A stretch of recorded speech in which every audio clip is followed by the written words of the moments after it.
Berapa?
Hey, go.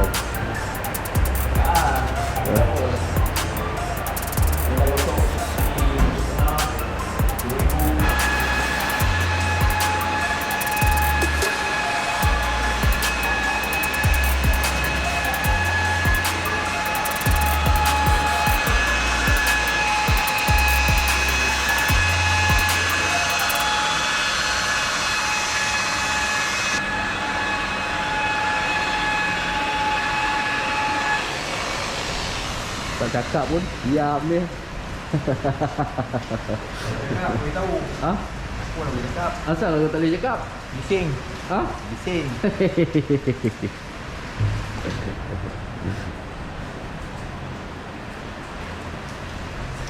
Salam guys. Wah, okey lah tu.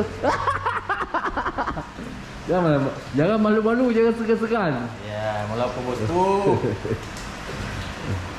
Okey bang, hari ni proses proses apa ni?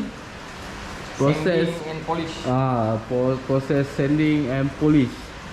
Dah lepas kita sanding, lepas cat kita sanding, buang orange peel dia. Lepas sanding berapa ni? Grade pakai grade berapa? Grade Sanding ni 1500. grade sanding 1500. Lepas tu kita balas dengan grade 2000. Lepas tu Yang last kita pakai 3000. last pakai 3000. Macam ni hasil dia. Dia kabur-kabur sikit kan, nak potong orange peel dan kasar-kasar tu. Oh, ini kita punya painter naik syok-syok hujan tu sebab kan. Hujan rahmat kan. Ini proses untuk polis lah. Nak polis ni bahkan berapa lama ni masa ni nak polis ni? Oh, ini mau 2 hari kat. 2 hari 2 malam lah nak polis ni. Oh lama sebab kita gosok satu body. Gosok satu body ni bang, gosok satu body. Owner nak macam cermin ni berkilat. Orange peel tak nak pun sikit ni.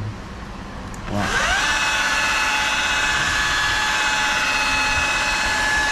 Baik, nanti kita tengok hasil dia. Tolong polis tu. Stay tune guys, stay tune.